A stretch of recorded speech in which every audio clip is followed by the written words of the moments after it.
విషయాలన్నీ కూడా మీకు తక్కువ సమయంలో మనము మాట్లాడుకుందాం. ఒకసారి ఒక ప్రాంతంలో ఒక మంచి నీళ్ళు బావి ఉంది. ఆ బావిలో ఒకరోజు చాలా అద్భుతమైనటువంటి నీళ్ళు అవి తాగటానికి, ఆ ప్రజలకు ఉపయోగపడే మంచి నీళ్ళు అంటే చాలా మంచిగా ఉండే నీళ్ళు ఒకరోజు కుక్క పడి అందులో చచ్చిపోయింది. ఏం పడింది? కుక్క పడి చచ్చిపోయింది. దేంట్లో? ఆ బావిలో కుక్క పడి చనిపోయింది. ఇక చూడండి, ఆ నీళ్ళన్నీ కూడా కల్ముషమైపోయినాయి. ఆ నీళ్ళన్నీ కూడా ఆ, భయంకరమైన వాసన వస్తుంది. ఆధారంగా ఉన్న బావి, దప్పిక తీర్చే బావి పాడైపోయింది. ఏం చేయాలో అర్థం కాల. ఒక గురువు గారి దగ్గరికి వెళ్ళి అడిగారయ్యా, ఇట్లా ఉంది పరిస్థితి, మేము తాగే నీళ్లు ఇలా పాడైపోయినా ఏం చేయాలి అంటే, ఆ గురువు గారు చెప్పారు, సింపుల్, ఏముంది, బావిలో ఉన్న నీళ్లు కాసిని తోడి బయటికి పోయండి అని చెప్పారు. వాళ్ళు ఒక ఇంజిన్ పెట్టి నీళ్ళన్నీ కొట్టేశారు. మరలా నీళ్లు ఊరినాయి. అయినప్పటికీ కూడా వాసన పోలా.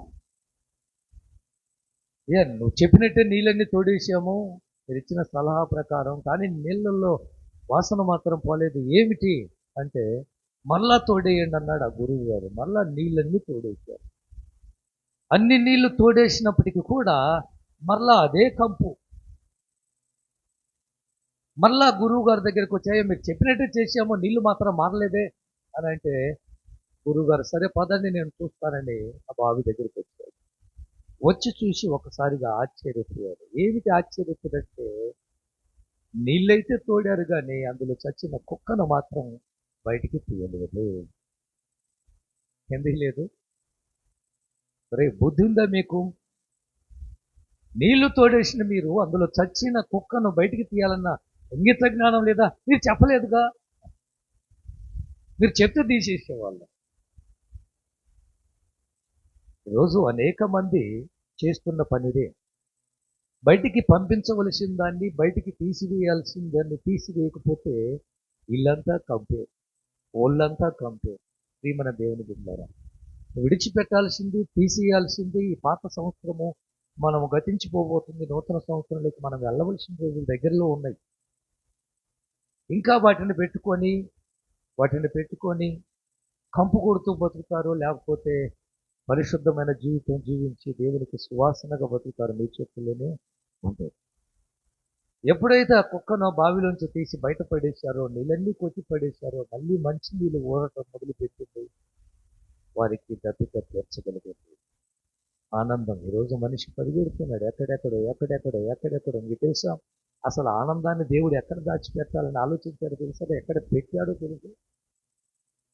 ఏ అడవిలోనో, ఏ పుట్లలోనో, చెట్లలోనో, ఏ సముద్రంలో ఆనందాన్ని దాచిపెట్టలా. దేవుడు మన గుండెల్లోనే ఆనందాన్ని దాచిపెట్టాడు. మనిషి వెతకని స్థలం ఏదైనా ఉందంటే మనలో ఎత్తుక్కోవడం మానేశాడు మనిషి. సంతోషం, ఆనందం మనలోనే ఉందన్న సంగతి తెలియక కొండలకు వెళ్తున్నారు, గుట్టలకు వెళ్తున్నారు, పుట్టలకు వెళ్తున్నారు, అటు వెళ్తున్నారు, ఇటు వెళ్తున్నారు. ఏ మార్కెట్లో దొరుకుతుందా, ఎక్కడ సంతోషం దొరుకుతుందా అని. ఆ సంతోషం సరిగా వెనుదిరిగి వెతుక్కుంటే నీ గుండెల్లోనే ఉంది. అక్కడే దాచిపెట్టాడు ఆనందం. వినండి, క్రిస్మస్ ప్రవచనము అంటే మాట్లాడినాడు. ప్రవచనము అంటే అర్థం ఏంటి?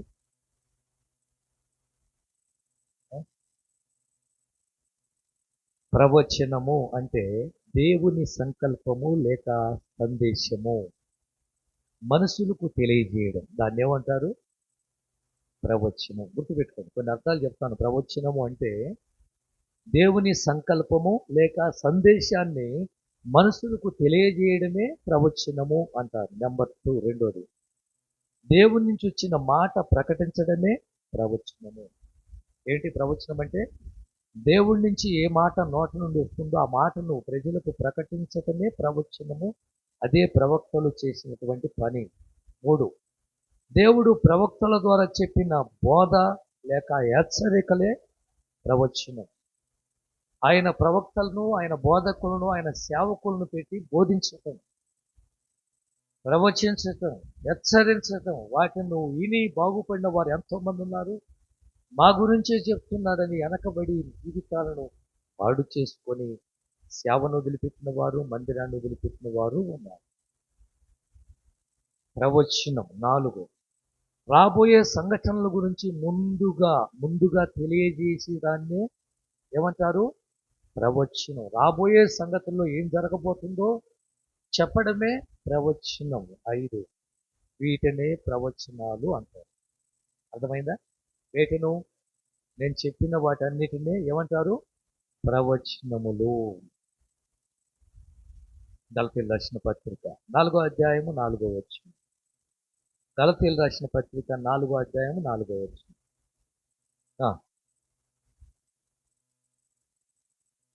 4:4.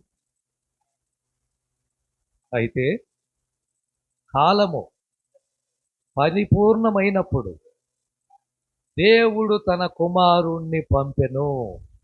ఏమండి? అపోస్తలుడైన పౌలు గలతీ సంఘానికి వ్రాసిన ఉత్తరం ఇది. కాలము పరిపూర్ణమైనప్పుడు తన కుమారుణ్ణి, అనగా తండ్రి అయిన దేవుడు తన ప్రియమైన కుమారుడు అంటే యేసుక్రీస్తు ప్రభువారిని లోకానికి పంపించాడు. ఎప్పుడు పంపించాడు? చెప్పాలి. ఎప్పుడు పంపించాడు? చెప్పాలి. ఎప్పుడు పంపించాడు? కాలము పరిపూర్ణమైనప్పుడు. అంటే అర్థం తెలుసా? చెప్పిన మాట, దేవుడు ఇచ్చిన మాట అది నెరవేర్చే రోజు. ఆ రోజు దాకా ఆపాడు. ఆ ప్రవచనము పలాని డేటుకు నెరవేర్చబడాలి అని ఆయన ఇచ్చిన మాట ప్రకారం కాలము పరిపూర్ణమైనప్పుడు ఆయన తన కుమారుణ్ణి పంపెను. యెషయా గ్రంథం 55, 10, 11 వచనాలు. పెద్ద వచనం అది. 10వ వచనం పెద్ద వచనం. యెషయా గ్రంథం 55, 10వ వచనం, 11వ వచనం. యమమును ఆకాశము నుండి వచ్చి మరలక భూమిని తడిపి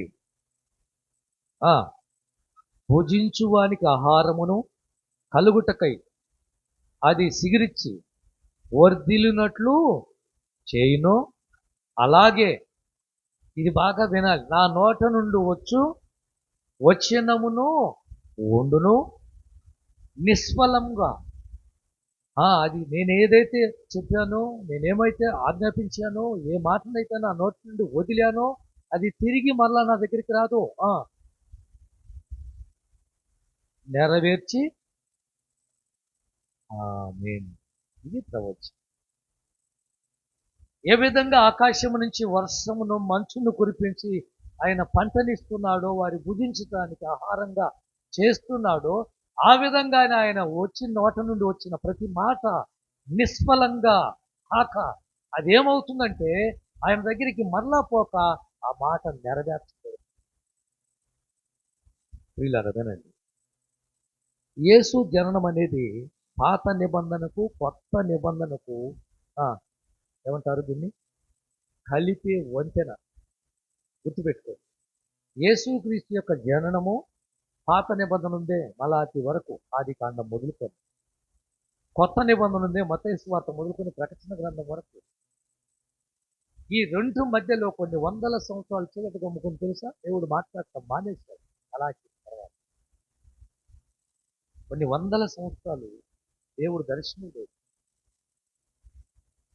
మరలా మత్తయి శుభవార్త వచ్చిన చూడు, అక్కడే యేసుక్రీస్తు జననం, మరలా వాక్యము వెలుగు. యేసుక్రీస్తు యొక్క జననము పాత నిబంధనను కొత్త నిబంధనకు ఎలాంటిదంటే వంతెన ఎలాంటి. మనము దాటి వెళ్ళొచ్చు. అంతకుముందు అగాధం ఉండే, దాటి వెళ్ళటానికి వెళ్ళలేదు. ధర్మశాస్త్ర ప్రకారమే నడవాలి. దీంట్లో ప్రవచనాలు నెరవేరడం ద్వారా దేవుడు తన వాగ్దానాన్ని నిలబెట్టుకున్నాడు. ఇప్పుడు చెప్పినటువంటి ఆయన నోటి నుంచి వచ్చిన ప్రతి మాట, ప్రవక్తల ద్వారా ప్రవచించిన ప్రతి ప్రవచనం కూడా దేవుడు తను చెప్పినట్టుగా, వాగ్దానం చేసినట్టుగా మాట నిలబెట్టుకున్నాడు. అవన్నీ మీకు చూపించబోతున్నాను. యేసు జననము కేవలం చరిత్రాత్మకమైనది కాదు. అంటే అర్థం ఏంటంటే ఇప్పటికప్పుడు జరిగింది కాదు. గుర్తుపెట్టుకోండి. అర్థమవుతుందా మీకు? యేసుక్రీస్తు జననము ఏదో 2025 సంవత్సరం క్రితం, 2025 సంవత్సరాల క్రితం పుట్టాడు. అప్పటికప్పుడు ఆయన యేసు ప్రభు మరియమ్మ గర్భంలోకి రాలా. మరి ఎలా? కొన్ని వందల సంవత్సరాల క్రితం ప్రవక్తలు ప్రవచించారు. ఫలాని మెస్సయ్య వస్తాడని చెప్పారు. ఆ ప్రవచనాల ప్రకారంగానే నెరవేర్చబడింది. దేవునికి స్తోత్రము కలుగును గాక. హల్లెలూయా. ప్రతి ప్రవచనము దేవుని ప్రేమ, ప్రతి ప్రవచనము దేవుని కృప, ప్రతి ప్రవచనము దేవుని కనికరము, ప్రతి ప్రవచనము దేవుని క్షమాగుణం కలిగి ఉంటుంది. ప్రతి ప్రవచనములో కూడా దేవుని ప్రేమ ఉంటుంది, దయ ఉంటుంది, కనికరం ఉంటుంది, క్షమా.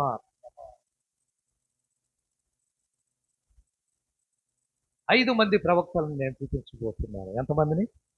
5 మందిని. చాలా మంది ఉన్నారు. ఓకే, సింపుల్గా 5 మంది ప్రవక్తలను మనం 2 ప్రవచనాలు మీకు చూపించాను. కాలము పరిపూర్ణమైనప్పుడు, కాలము సంపూర్ణమైనప్పుడు ఆయన అనగా తండ్రి అయిన దేవుడు కుమారుడు అనగా యేసుక్రీస్తును భూమి మీదకి పంపించాడు. ఎప్పుడు కాలం పరిపూర్ణమైంది అనే విషయాలు వీలైతే ఒకసారి మీతో పంచుకుంటాను కాలం గురించి. ఇప్పుడు ప్రవచనములు ఎవరు ప్రవచించారు, ఎక్కడ నెరవేరింది, ఎలా, ఇది కొత్త నిబంధన, పాత నిబంధన, 5 విషయాలు మీతో పంచుకోబోతున్నాను. 5 మంది ప్రవక్తలను మీకు చూపించబోతున్నాను. యెషయా గ్రంథం 7వ అధ్యాయం 14వ వచనం. మొదటి ప్రవచనం పలికినటువంటి అతి పెద్ద ప్రవక్త అయిన యెషయా గురించి మాట్లాడబోతున్నానా? అనే ఒక సూచన మీకు చూపించను, ఆలకించండి. కన్యక గర్భవతి అయి కుమారుణ్ణి కని అతనికి ఇమ్మానుయేలని పేరు పెట్టెను. చాలే, ఇది ప్రవచనం. యెషయా ఎంత పెద్ద ప్రవక్త చెప్పండి? యెషయా ఎంత పెద్ద ప్రవక్త? ఎంత ఎత్తుంటాడు, ఎంత లావుంటాడు? పెద్ద అంటే అదేనా? బైబుల్లో ఉన్న ప్రవక్తలందరికంటే కూడా పెద్ద ప్రవక్త ఎవరు? యెషయా. అన్ని ప్రవచనాలు ఆయన చేతిలో కూర్చొని నోటకు. అంతేకాదు యెషయా గ్రంథం ఎన్ని అధ్యాయాలు చెప్పాలి? యెషయా గ్రంథం ఎన్ని అధ్యాయాలు? 66 అధ్యాయాలు. బైబిల్ ఎన్ని పుస్తకాలు? 66 పుస్తకాలు. చూసారా యెషయాకు బైబిల్ ఎంత దగ్గరగా ఉందో. అంటే యెషయా గ్రంథాన్ని ఏమని పిలవచ్చు మనం చెప్పండి? మినీ బైబిల్, చిన్న బైబిల్. అర్థమైందా? యెషయా గ్రంథాన్ని మనం 66 అధ్యాయాలు చూస్తాము. బైబిల్ను 66 పుస్తకాలు ఉన్నాయి బైబిల్లో. ఇప్పుడు యెషయా పుస్తకాన్ని ఏమని పిలవచ్చు అంటే మినీ బైబిల్, చిన్న బైబిల్. యెషయా గ్రంథం చదవటం ప్రారంభించారు. చాలా విషయాలు క్రీస్తు పూర్వం 700 సంవత్సరాల క్రితము, 700 సంవత్సరాలకు ముందు ప్రవచించిన ప్రవచనం. ఇదిగో కన్యక గర్భవతి కుమారుడు పుడతాడు, ఆయనకు ఏమని పేరు పెడతారు? ఇమ్మానుయేలు. ఇమ్మానుయేలు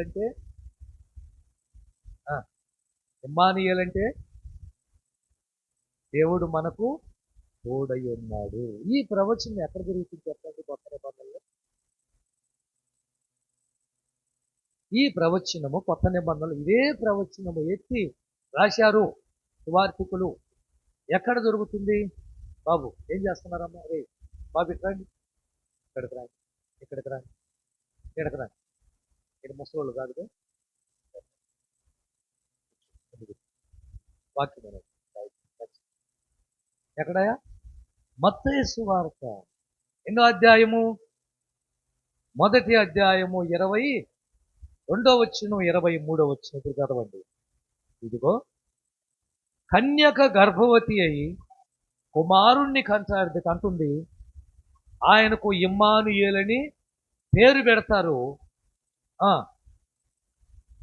ఏ ప్రవక్త ఆయన? ఇప్పుడు చెప్పండి. యెషయా ప్రవక్త. ప్రతి చోట తన ప్రవక్త రాయబడి. తన ప్రవక్త. ఏ ప్రవక్త? యెషయా ప్రవక్త. దేవుని ప్రవక్త ఆయన. ఆయన ద్వారా క్రీస్తు పూర్వమే కొన్ని వందల సంవత్సరాల క్రితం క్రీస్తు ఈ విధంగా పుడతాడు, కన్యక గర్భమందు పుడతాడు, ఆయనకు ఇమ్మానుయేలని పేరు పెడతారు. అంటే దేవుడు మనకు తోడు. ఇప్పటి వరకు దేవుని తోడు లేకుండా బతుకుతున్నారు. మలాకి కానించి దేవుని దయ లేకుండా మనిషి జీవిస్తున్నాడు. ఇక నుంచి దేవుడు మనకు తోడై ఉండబోతున్నాడని ఏషియా ప్రవక్త ద్వారా ప్రవచించిన ప్రవచనం మత్తయి సువార్తలో మనకు కనిపిస్తుంది. ప్రవచనము నెరవేర్పే క్రీస్తు జననము. గుర్తుపెట్టుకోండి. ఊరకే అప్పటికప్పుడే ప్రారంభమై యేసు వచ్చాడు, పుట్టాడు, అదే ఆయన మన కోసం అప్పటికప్పుడు వచ్చింది కాదిది. అప్పటికప్పుడు యేసుక్రీస్తు కన్య మరియ గర్భాన పుట్టింది కాదిది. కొన్ని వందల సంవత్సరాల క్రితము దేవుని ప్రణాళిక, దేవుని ఆలోచన ఇది. ఆ ఆలోచన యెషయా ద్వారా కన్యక గర్భవతి కుమారుని కంటుంది. ఆయనకు ఇమ్మానుయేలుని పేరు పెడతారని యెషయా గారు ముందుగా ఆ మాట నెరవేరితే మత్తయి సువార్తలో మనము మొదటి అధ్యాయంలో మనం పరిగణిస్తుంది. నెంబర్ 2 అంటే యెషయా గ్రంథమే. రెండో ప్రవక్త దగ్గరికి మనం వెళ్ళాం. యెషయా గ్రంథం 9వ అధ్యాయము 6వ వచనం మనందరికీ అద్భుతంగా పరిచయమైన వాక్యం. ఎలయనగా మనకు శిశువు పుట్టెను, మనకు కుమారుడు అనుగ్రహింపబడెను, ఆయన భుజము మీద రాజ్యభార్యం ఉంటుంది. ఆశ్చర్యకరుడు, ఆలోచనకర్త, బలవంతుడైన దేవుడు, నిత్యుడగు తండ్రి, సమాధానానికి అధిపతి అని పేరు పెట్టబడును. ఇది కూడా యెషయా గారు వాస్తవానికి ఇందాక మనం చదువుతుంది 7వ అధ్యాయం అయితే, ఇప్పుడు 7వ అధ్యాయం కొంచెం దాటి 8వ అధ్యాయం దాటి 9వ అధ్యాయానికి వచ్చే వరకు ఇక్కడ అంటాడు, ఇదిగో ఏలైనగా మనకు ఎవరు పుడతారు? శిశువు పుడతాడు. ఆయన ఎలా ఉంటాడు తెలుసా? ఆశ్చర్యకరుడు. ఆయన ఏం చేస్తాడో తెలుసా? మన భారమంతా చూస్తాడు. ఆయన ఏమిస్తాడో తెలుసా? సమాధానాన్ని ఇచ్చే దేవుడు. మరి ఈ ప్రవచనము కొత్త నిబంధనలు ఎక్కడ దొరుకుతుంది మనకు చెప్పాలి. అంటే ఇదే ప్రవచనము ఏ రీతిగా మనం దాన్ని మలుచుకోవటానికి ఎక్కడ కనిపిస్తున్నారు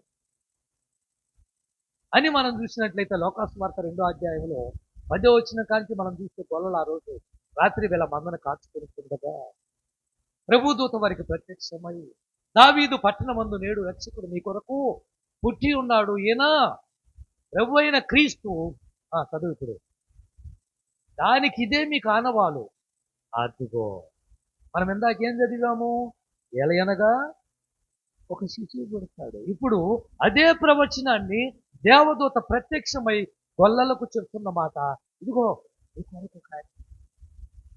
ఆయన రక్షకుడు. మీకు ఆనవాలు కావాలా, అడ్రస్ కావాలా? నేను చెప్తున్నాను వినండి. ఒక శిశువు చదవయా, పూర్తిగా చదువు. 11వ వచనం. పొత్తిగుడ్డలతో చుట్టబడి ఒక తొట్టిలో పడుకొని ఉండటము మీరు చూచెదరు చెప్పెను. ఉండి సర్వోన్నతమైన స్థలములలో దేవునికి మహిమయు ఆయనకి ఇష్టలైన వారికి వచ్చాడా? సమాధానకర్త వచ్చాడా? రండి. ఏలైనగా మనకు శిశువు పుట్టెను, మనకు కుమారుడు అనుగ్రహింపబడెను, ఆయన భుజం మీద రాజ్యభారం ఉన్నది. ఆయన ఎవరు? ఆశ్చర్యకరుడు, ఆలోచనకర్త, బలవంతుడైన దేవుడు, నిత్యుడగు తండ్రి, సమాధానానికి అధిపతి అని పేరు పెట్టబడెను. ఇప్పుడు మనం చూస్తున్నాం 14వ వచనంలో, సర్వోన్నతమైన స్థలములలో దేవునికి మహిమయు ఆయనకి ఇష్టమైన ప్రజలకు భూమి మీద సమాధానం ఇచ్చేవారు. ఇప్పుడు 15వ వచనం లోకాసువార్త 2. ఆ గొల్లలు తమ యొద్ద నుండి వెళ్ళిన తరువాత ఆ గొర్రెల కాపరులు తెలియజేయుచున్నాడని వెళ్ళి చూద్దుము రండని ఒకరితో ఒకరు చెప్పుకొని త్వరగా వెళ్ళి మరియను చూసావా, వచ్చాడా ఏలయనగా మనకు శిశువు. అదే ప్రవచనము గొల్లల దగ్గర మనకు నెరవేరుతూ కనిపిస్తుంది. శిశువు అన్నమాట. ఇంకా మనం కొద్దిగా ముందుకెళ్తే చాలా విషయాలు శిశువు గురించి మనం చూసుకుంటాం. అంతేకాదు సమాధానానికి అధిపతి అని పేరు పెట్టదండి. అంతమంది ఈరోజు ఎన్ని కుటుంబాలండి, యేసుక్రీస్తు నమ్ముకున్న కుటుంబాలు ఎంత ప్రశాంతంగా ఉంటున్నారు తెలుసా? ఎంత అన్యోన్యంగా ఉంటున్నాయో వాళ్ళ కుటుంబాలు, భార్యాభర్తలు ఎంత. ఒకప్పుడు కొట్టుకునేవాళ్ళు, ఒకప్పుడు తిట్టుకునేవాళ్ళు, ఒకప్పుడు బజారుకి ఎక్కేవాళ్ళు, ఇప్పుడు ఇంట్లోంచి బయటికి మాట కూడా వినపడటం లేదు. కారణం ఏంటి? అంత ప్రశాంతత, అంత సమాధాన ప్రజలు క్రీస్తు వారి మధ్యలో వారి ఇంట్లో.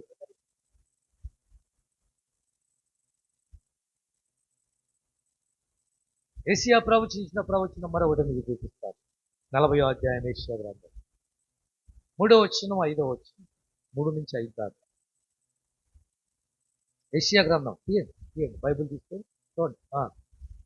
43వ వచనం ఆలకించండి. ఉమ్, ఉమ్. అరణ్యములో యెహోవాకు మార్గము సిద్ధపరచుడి, ఎడారిలో సరళం చేయండి. ప్రతి లోయను, ప్రతి పర్వతమును, ప్రతి కొండను అణచవలను. వంకర మార్గాలు చక్కగాను గరుకైనవి ఉండును, బయలుపరచబడును. చెదరు అయిపోయిందా? సెలవిచ్చి ఉన్నాడు. ఇప్పుడు ఈ ప్రవచనం మీరు తెలిసి ఉంటే ఎవరి గురించి చెప్తుంటారు చెప్పండి? ఈ ప్రవచనము ఎవరి గురించి చెప్తుంటాడు? ఏ వ్యక్తికి ఈ ప్రవచనం వర్తిస్తుంది? Right answer. ఎవరండి ఈ ప్రవచనము నెరవేర్పు ఎక్కడ కనిపిస్తుంది మనకు? ఆ రోజు జకరయ్య ఎలిజబెత్ పిల్లలు లేక అల్లాడిపోతున్న రోజుల్లో దేవుడు ప్రత్యక్షమై ఎలిజబెత్ ఇది బిడ్డను కంటుందని జకరయ్యతో మాట్లాడిన తర్వాత బాప్తిసం ఇచ్చే యెహోవాను పుడతాడు. పుట్టిన తర్వాత ఈ బాప్తిసం ఇచ్చే యెహోవాను అడవిలోకి వెళ్ళిపోయి ఆ కొండ తేనె తింటూ, మిడతలను తింటూ, గోనెపట్ట కట్టుకొని ఒక చర్మం కట్టుకొని ఆయన యేసుక్రీస్తు గురించి ప్రకటించారు. మత్తయి సువార్త ఇదే ప్రవచనం అక్కడ ఉంది. 3వ అధ్యాయం 1 నుంచి 3 వచనాలు. మత్తయి సువార్త ఆ దినముల యందు, మత్తయి సువార్త 3వ అధ్యాయము 1 వచనం నుంచి, ఆ దినముల యందు బాప్తిసమిచ్చి యెహోవాను వచ్చి పరలోక రాజ్యము సమీపించి ఉన్నది, మారు మనసు పొందుడని యోదయ అరణ్యములో ప్రకటించుతుండెను. ప్రభు మార్గము సిద్ధపరచుడి, ఆయన త్రోవలు సరళము చేయడని అరణ్యములో కేకలు వేయని ఒక శబ్దము అని ప్రవక్త అయిన యేషయా ద్వారా చెప్పబడిన వాడితడే.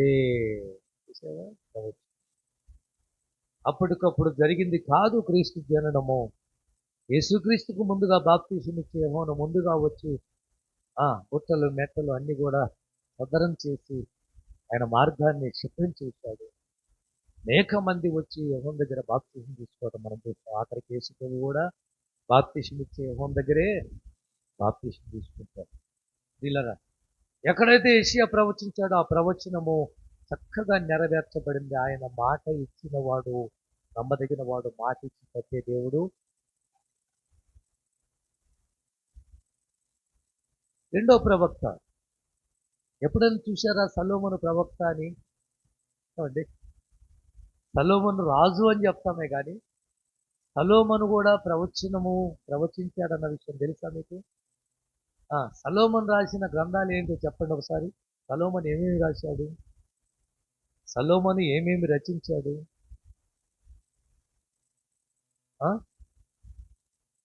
సామెతలు సొలొమోను గారిదే. జ్ఞానం కావాలంటే ఇంకా ప్రసంగి సొలొమోను గారిదే. ఇంకా పరమగీతాలు ఎవరు? సొలొమోతే ప్రియుడు. పరమగీతాలు కానీ ప్రియుడు సొలొమోను గారిదే. ఇంకా సొలొమోను గారు రచించింది కొన్ని కీర్తనలు కూడా సొలొమోను గారు రచించారు. 150 కీర్తనలో ఇంచుమించు 73 దావీదు గారి అయితే మిగతాయి కొంతమంది రచించారు. కోరా కుమారులు రచించారు, మోషే రచించాడు, ఇంకా సొలొమోను రచించారు, ఇంకా మనకు తెలియని వాళ్ళు కూడా రచించి ఉంటారు. ఈ మన దేవుని బిడ్డలు. సొలొమోను రచించిన 72వ కీర్తనకి వెళ్ళండి. ఆయన ప్రవచించిన ప్రవచనం ఏంటి చూద్దాం. 10వ వచనం 11వ వచనం 10-11 చెల్లించెదరు, శబారాజులను కానుకలు తీసుకొని వచ్చెదరు, రాజులందరూ ఆయనకు నమస్కారం చేస్తారు, ఆ సేవించెదరు. అండి, ఇది ప్రవచనం తెలుసా మీకు? సొలొమోను ప్రవచించిన ప్రవచనం. ఈ ప్రవచనం ఎక్కడ నెరవేరింది అని మిమ్మల్ని అడిగితే తక్కువ చెప్పేస్తారు. ఎక్కడ నెరవేరింది? జ్ఞానులు తూర్పు దేశము నుంచి మహా మేధావులు, సామాన్యమైన వాళ్ళు కాదు. జ్ఞానులు అంటే తూర్పు దేశపు జ్ఞానులను పాటలు పాడుకోవటం కాదు. తూర్పు దేశపు జ్ఞానులు ఎంత మేధావులో చెప్పమంటారా? ఒక నక్షత్రము వెలగటం చూసి వాళ్ళు దేవాతి దేవుడు దిగి వచ్చాడు అని నక్షత్రాన్ని చూసి ఆ ఎక్కడ పుట్టాడు అని చెప్పగలిగినంత సమర్థం. తూర్పు దేశపు జ్ఞానులు అంటే మామూలు వ్యక్తులని అంచనేశారా మీరు? వాళ్ళకి ఏం పనండి? ఇంచుమించు 2 ఏళ్ళు భార్యను పిల్లలను వదిలిపెట్టి ప్రయాణం చేసి ఆ మహనీయుడు ఎక్కడ పుట్టాడు, ఆ మహారాజు ఎక్కడ పుట్టాడు, దేవుడే దిగి వచ్చాడు, ఆ దేవుడిని కలుసుకోవాలని అన్ని వదులుకొని 2 ఏళ్ళు బయలుదేరినటువంటి తూర్పు దేశపు జ్ఞానులు వాళ్ళను సామాన్యమైన అంచనా మీరు వేసి వారి గురించి సింపుల్గా చెప్పుకోవడం ఏంటి? రాజులు పనికిరారు వాళ్ళు దెబ్బ. రాజు పుట్టాడు అని హేరోదు దగ్గరికి వెళ్ళి యూదులకు రాజుగా పుట్టినవాడు ఎక్కడా పూర్తిగా అడిగిన వాళ్ళు వస్తూ ఊరకనే రాలేదు. కావలసినంత బంగారము, ఏమండి, సాంబ్రాణి పోలెము ప్రభుని ఆరాధించాలని వచ్చారు. అందుకే వారితో దేవుడు దూత మాట్లాడతారు. దేవుని దూత ఆ జ్ఞానులకి ఎలా మాట్లాడితే 2 ఏళ్ళు ఇంచుమించు 2 ఏళ్ళు అందరిని, భార్యను, పిల్లలను, కుటుంబాన్ని, పనిని, వారు మొదలుపెట్టే ప్రతి కార్యాన్ని అన్ని వదులుకొని ప్రభు కోసం ప్రయాణం. అందుకే దేవుని దూత వారికి ప్రత్యక్షమై మీరు ఈ మార్గాన్ని వెళ్ళండి, వేరే మార్గాన్ని వెళ్ళండి అని వారికి ఆపద ఉందని తెలిసి దేవుడు తప్పించాడంటే వాళ్ళంతా మంచి వాళ్ళు, భక్తి పనులు ఆలోచన. చదవండి మత్తయి సువార్త 2:10 చూసి అత్యానంద భరితులై ఇంటిలోనికి వచ్చి తల్లి అయిన మరియను ఆ శిశువును చూసి సాగిలపడి ఆయన్ను పూజించి తమ పెట్టెలు విప్పి బంగారమును, సాంబ్రాణిని, మూలమును కానుకలుగా అర్పించి ఎంత త్యాగమైంది, ఎంత త్యాగం. ప్రేమన దేవుని ఆ రోజు కీర్తనకారుడైనటువంటి సొలొమోను ప్రవచనం ఇదే. రాజులు ఆయన కానుకలు శబాదేశం నుంచి వస్తారు, అన్యజనులు ఆయన్ను సేవిస్తారు అన్నది ఇదే ఈ ప్రవచనం. 3వ ప్రవక్త ఇర్మియా ప్రవక్త. ఇర్మియా గ్రంథం 31:15. ఇర్మియా గ్రంథం 31:15. యెహోవా ఎలాగో సెలవిస్తున్నాడు, ఆలకించండి. రామాలో అంగలార్పును, మహారోదన ధ్వని వినబడును. రాహేలు పిల్లలను గూర్చి ఏడ్చుచున్నది,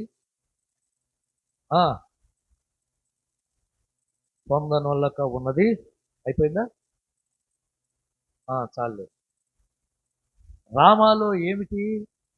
అంగలార్పు. ఈ ప్రవచనం ఎక్కడ కనిపిస్తుంది మనకు? ఇర్మియా ప్రవచించాడు కొన్ని వందల సంవత్సరాల క్రితమే. రామాలో అంగలార్పు అంటే అర్థం ఏంటి? ఎక్కడ అంగలార్పు, ఎక్కడ ఏడుపు, ఎక్కడ బాధ? ఇప్పుడు చెప్పినటువంటి జ్ఞానులు 2 సంవత్సరాలని ఎలా చెప్పగలిగాను అంటే, ఆ రోజు వచ్చి ఇదులకు రాజుగా పుట్టినవాడు ఎక్కడ అని ఏ రోజున అడిగినప్పుడు కంగుతుని మీరు వెళ్ళి ఆ మహనీయుని పూజించి నాకు చెప్పండి, ఆ రాజును పూజించి నాకు చెప్పండి ఎక్కడ ఉన్నాడో అని కపటోపాయంగా ప్రయత్నం చేస్తే దేవదూత జ్ఞానులకు ప్రత్యక్షమై కానుకలు అర్పించి ఆరాధించి వారు బయలుదేరుతుంటే ఈ దారిలో మీరు వెళ్ళొచ్చు, ఆపద ఉంది, ప్రమాదం ఉంది, వేరొక మార్గమును మీరు వెళ్ళండి అని దేవదూత మాట్లాడితే వాళ్ళు వెళ్ళిపోయారు. వీళ్ళు వెళ్ళిపోయిన సంగతి ఏ రోజు రాజు విని జ్ఞానులను మోసం చేశారని తెలుసుకొని నేను రాజుగా ఉంటే మరొక రాజు పుడతాడా అని చెప్పేసి ఏం చేశాడు చెప్పండి. 2 సంవత్సరాల్లోపు పిల్లలు అని రాయబడింది. ఇప్పుడు రామాలో ఏం జరిగింది? ఇర్మియా ప్రవక్త అంటున్నాడు, అంగలార్పు అంటే అర్థం ఏంటి? ఏడుపు, వేదన, దుఃఖం, తట్టుకోలేనటువంటి బాధ, గుండెల్లో పగిలిపోతున్నాయి. ఆడపిల్లలు, ఆ పిల్లల కన్నా తల్లులు గుండెలు బాదుకుంటాయి. అయ్యో నా బిడ్డ. ఇదే వాక్యం గత స్వార్థ 2వ అధ్యాయం 16వ వచ్చింది. 2వ అధ్యాయం 16వ వచ్చింది. గ్రహించి ఆగ్రహంతో కాలమును బట్టి బెత్లెహేములోను సకల ప్రాంతాల్లో 2 సంవత్సరాల మొదలుకొని తక్కువ వయసు కలిగిన మగ పిల్లలందరినీ ఏం చేశాడు? ఇప్పుడు చదువు. అందువలన రామాలు ఎక్కడ ఇర్మియా ప్రవక్త రాశాడు చూడండి. రామాలో అంగలార్పు వినబడును, కలిగెను, రాహేలు ఏడ్చుచు ఓదార్పు. ఏ ప్రవచనం అయితే ఉందో ఆ ప్రవచనము ఇక్కడ ప్రవక్త ద్వారా, ఇర్మియా ద్వారా చెప్పబడిన ప్రవచనం. మన దేవుని ఆ రోజు మీరే చెప్పండి, ఒక ఏంటది యెరూషలేములోనైనా బెత్లెహేము ఒక్క ప్రాంతంలోనైనా ఏ రోజు చంపించింది? అనేక ప్రాంతాలను రాయబడి, అనేక ప్రాంతాలు. ఆయన దేశములో ఉన్న తల్లులు గుండెలు బాధ. మీరు చెప్పండి, ఎంతమంది పిల్లలను పోగొట్టుకొని ఉంటారు? అంగలార్పు అంటే కరోనా కాలంలో గుండెలు బాదుకొని జుట్టు లాక్కొని వాడకు తల బొచ్చుకొని అందరూ పోయినాక నేను ఎందుకు బతికున్నాను దేవుడా, చచ్చిపోతే బాగుంది, నేను కూడా కరోనా వచ్చింది. ఒక భార్య అంగలారుకుంటే ఎలా ఉంటుంది ఆలోచించారు. ఒక యవనస్తురాలు కొత్తగా పెళ్లి చేసుకుని 6 నెలలు కాపురం చేసి ఆ భర్తను కరోనాలో పోగొట్టుకుంటే ఆ భార్య ఎంత వేదనకు గురవుతుంది. 5 సంవత్సరాల పిల్లోడు అంత ఎత్తు అయిన తర్వాత వాడు అల్లారు ముద్దుగా వాడు స్కూల్కి వెళ్తే చూద్దాం అనుకున్న తల్లి ఆ కరోనాలో వాడిని ఎత్తుకుని పోయింది. ఆ తల్లి ఎలా గుండెలు బాదుతుందో. ఇప్పుడు 2 సంవత్సరాలు పాలు తాగే పిల్లల్ని చంపేశారు ఈరోజు ఘోరంగా. అందుకే క్రూరుడు ఏరోజు గుంట నక్క అంటాడు. ఏరోజు గుంట నక్కతో పోల్చాడు యేసుతో ఏరోజు. ఆ రోజు పిల్లలను పోగొట్టు నల్లాడి. 4 హోషేయ ప్రవచనం 11వ అధ్యాయం హోషేయ గ్రంథం మొదటి వచనం. ఇశ్రాయేలు బాలుడై ఉండగా మీరు అతని ఎడల ప్రేమ కలిగి నా కుమారుణ్ణి ఐగుప్తు దేశముల నుండి పిలిచి తిని అర్పించేది చాలే. ప్రియమైన దేవుని బిడ్డలారా, ఐగుప్తు దేశంలో నుంచి ఏమంటున్నాడు? ఇశ్రాయేలు బాలుడు ఆయన ఎడల ప్రేమ కలిగి ఐగుప్తు దేశము నుండి నేనేం చేశాను? పిలిచాను. ఈ ప్రవచనం ఎక్కడ ఉంది? అసలు ఎవరి గురించి మాట్లాడుతుంది? నేను ముగిస్తున్నాను, అయిపోయింది. ఇక్కడ వాక్యం కూడా అయిపోయింది. ఎవరి గురించి మాట్లాడి ఉంటాయి? ఐగుప్తు దేశం నుంచి పిలిచేది ఏంటి అసలు? ఐగుప్తు దేశంలో ఎవరున్నారు? ఐగుప్తు దేశంలో ఎవరున్నారు? ఎప్పుడైతే 2 సంవత్సరాల పిల్లలను చంపటం మొదలుపెట్టాడు హేరోదు, ఇది గమనించిన దేవుడు వెంటనే యోసేపుకు ప్రత్యక్షం. యోసేపులే, నీ భార్యను నీ కొడుకును తీసుకొని యేసుప్రభుని తీసుకొని ఐగుప్తుకి వెళ్ళు. ఎక్కడికి వెళ్ళమన్నాడు? ఐగుప్తుకి వెళ్ళు. మళ్ళా నేను చెప్పేంత వరకు నువ్వు రావద్దు. అదే ప్రవచనం మత్తయి సువార్త 2వ అధ్యాయం 13వ వచనం. వారు వెళ్ళిన తరువాత ఇదిగో ఆ ప్రత్యక్షమై "ఉమ్, గనుక నీవు లేచి ఆ శిశువును ఆయన తల్లిని వెంటబెట్టుకొని ఐగుప్తునకు పారిపోయి నేను నీతో తెలియజెప్పు వరకు అక్కడనే ఉండమని అతనితో చెప్పెను." 14 వచ్చిన అప్పుడు అతడు లేచి రాత్రి వేళ శిశువును తల్లిని తోడుకొని ఐగుప్తుకు వెళ్ళి ఐగుప్తులోని నా కుమారుణ్ణి పిలిచి నేను ప్రవక్త ద్వారా ప్రభు సెలవిచ్చిన మాట నెరవేర్చబడినట్లు ఏ రోజు మరణమూరుకు అక్కడనే ఉండెను. 19వ వచ్చిన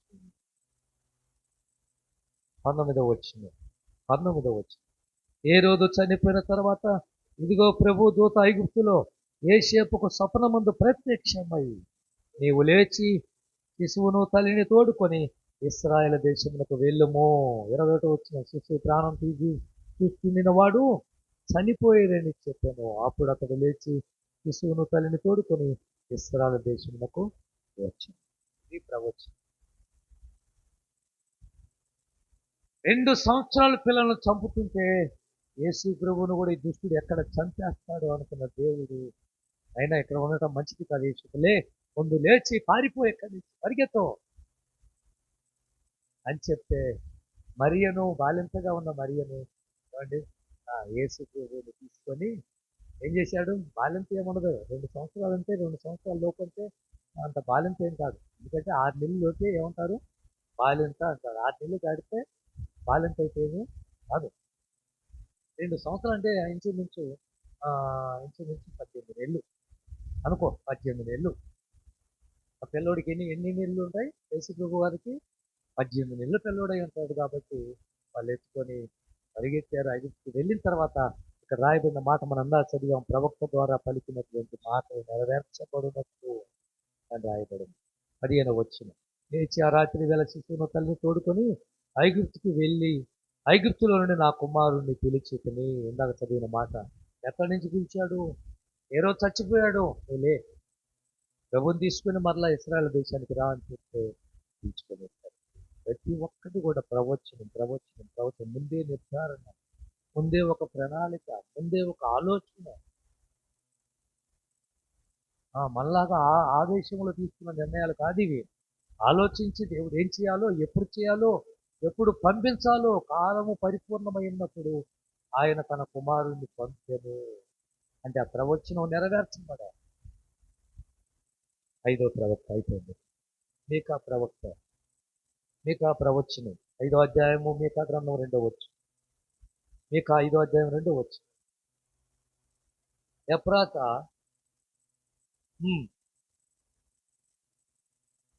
స్వల్ప గ్రామమైనను నా కొరకు ఇజ్రాయేలీలను ఏలుబోయేవాడు నీలో నుండి వచ్చును. పురాతన కాలము మొదలుకొని శాశ్వత కాలము ఆయన ప్రత్యక్షమగుచుండును. ఈ ప్రవచనము మనకు మత్తయి సువార్త 2వ అధ్యాయము 5వ వచనం. ఏ రోజైతే హంగు తిన్నాడో, జ్ఞానులు వచ్చి యూదులకు రాజుగా పుట్టినవాడు ఎక్కడ అన్నాడో, అన్నప్పుడు ఏ రోజైతే భయపడ్డాడో, జ్ఞానులతో మాట్లాడేటప్పుడు కపటంగా మాట్లాడి మోసం చేయాలి జ్ఞానులు అనుకున్నాడో, ఏ రోజు భయంతో శాస్త్రుల్ని పిలిచాడు, ప్రధాన యాజకుల్ని పిలిచాడు. ఇదిగో మెస్సియా పుడతాడని మీకు చెప్తున్నారు కదా, ఆయన ఎక్కడ పుడతాడో చూడండి ఒకసారి అంటే, ఇప్పుడు మత్తయి సువార్త 2వ అధ్యాయం మనం చెప్పాను. నేను 5వ వచనం. అందుకు వారు యోదయ బెత్లెహేము ఎలయనగా యోదయ దేశపు బెత్లెహేము, నీవు యూదా ప్రధానులలో ఎంత మాత్రమో అల్పమైన దానివి కావు. ఇశ్రాయేలును నా ప్రజలను పరిపాలించువాడు అధిపతి నీలో నుండి వచ్చును అని ప్రవక్త, ఏ ప్రవక్తనా? ఏకా ప్రవక్త ద్వారా చెప్పినట్టుగా నెరవేర్చబడి ఉంది. ప్రభు ఇక్కడ ఏడొస్తారు ఉందయ్యా ఇక్కడ మెస్సియా పుడతాడని. ఇశ్రాయేలును పాలించేవాడు రాజు. అందుకే ఏ రోజు చిన్నపిల్లలందరినీ చదివి, ఎందుకంటే వాడు రాజు అయితే నా పరిస్థితి ఏంది? ప్రతి ఒక్కటి కూడా ప్రవచనము లేకుండా యేసు ప్రభు లోకంలో పంపబడలేదు.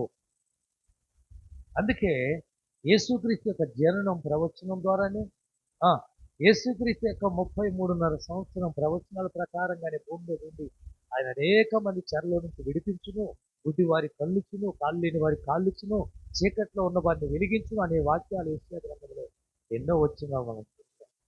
యేసు ప్రభు ప్రవచనం లేకుండా మరణం లేదు. అర్థమైందా? ఆయన మరణిస్తాడని ప్రవచనం ఉంది, అదే జరిగింది. యేసు ప్రభు పునరుద్ధానం కూడా ప్రవచనం ద్వారానే ఆయన 3 రోజులు సమాధిలో. ఇప్పుడు మీకు డౌట్ ఏదన్నా ఉంటే అడగండి. యేసు ప్రభు అప్పటికప్పుడు వచ్చినోడు అంటారా మీరు చెప్పండి? తండ్రి అయిన దేవుడు అప్పటికప్పుడు పంపించాడా? అదే కాదు. ఆయన ఆలోచన ఎప్పటి నుంచో ఒక ప్రణాళిక. ప్రజలను రక్షించాలి, ప్రజలను రక్షించాలి. ఆయన ఒక కుమారుని కంటుంది. ఆయనకు ఏమని పేరు పెడతావు? దూతంటావు. ఏమని పేరు పెట్టాలి? మత్తయి సువార్త 1:21 వచ్చిందయ్యా చదువు. ఆ, ఆ, రక్షించును కనుక ఏ పేరు? యేసు. అంటే అంటే రక్షించేవాడు. ఆయనే తన ప్రజలను విడిపిస్తాడు. ఆయన ఒక కుమారుడిని కంటుంది. ఆయన తన ప్రజలను విమోచిస్తాడు. కాబట్టి ఆయనకి యేసు అని పేరు పెట్టు అని చెప్పిన దేవదూత మాట ఈ రాత్రి ప్రభు మనతో మాట్లాడుతున్నాడు. యేసుక్రీస్తు మొన్న నిన్న వచ్చిన వాడు కాదు. యేసు ప్రభు జ్ఞానం అప్పటికప్పుడు కలిగింది కాదు. యేసు ప్రభు యొక్క రాకకు కారణము అంతకు ముందు ప్రవక్తలు ఎంతో మంది ప్రవచిస్తే ఆ ప్రవచనాలు నెరవేర్పే యేసు ప్రభు భూమి మీదకి కళ్ళుంచడం ప్రార్థన చేస్తుంది. దయగలిగిన మా తండ్రి మహోన్నతుడా, జ్ఞాపకం చేసుకోండి. రాత్రి నేను అడుగుతున్నాను, ఈ బిడ్డలు ఎంతో ఆశతో వచ్చారు, నీ గురించి తెలుసుకున్నారయ్యా. నువ్వంటే ఏమిటో, నువ్వు ఎందుకు వచ్చావో, ఎలా వచ్చావో, నీకు ముందు ఎవరెవరు చెప్పారో నువ్వు వస్తావన్న విషయాలన్నీ కూడా మేము తెలుసుకున్నాము ఈ రాత్రి. ప్రతి ప్రవచనం కూడా నెరవేర్చిన దేవుడివి. వాగ్దానం చేసిన ప్రతి మాటను కూడా ప్రభు నెరవేర్చావు. అందుకే మాట తప్పని వాడవు నువ్వు. నీకు వందనాలు చెల్లిస్తున్నాను. కూడి చేరి ఉన్న ప్రతి బిడ్డను దర్శించావు.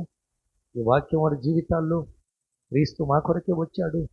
ఆయన అప్పటికప్పుడు రాలేదు, ముందుగానే ఒక ఆలోచన, ఒక ప్రణాళిక వేసుకొని నన్ను రక్షించడానికి వచ్చాడని తెలుసుకొని మేము ముందుకు వెళ్ళడానికి సహాయం చేయమని ఈ వాక్యం మా జీవితాలకు, మా కుటుంబాలకు, మా సంఘానికి, మా ప్రజలకు, మా ప్రాంతానికి అయ్యా ఈ వాక్యం వింటున్న ప్రతి బిడ్డకు ఆశీర్వదకరంగా మార్చమని యేసు నామమున ప్రార్థిస్తున్నాము తండ్రి.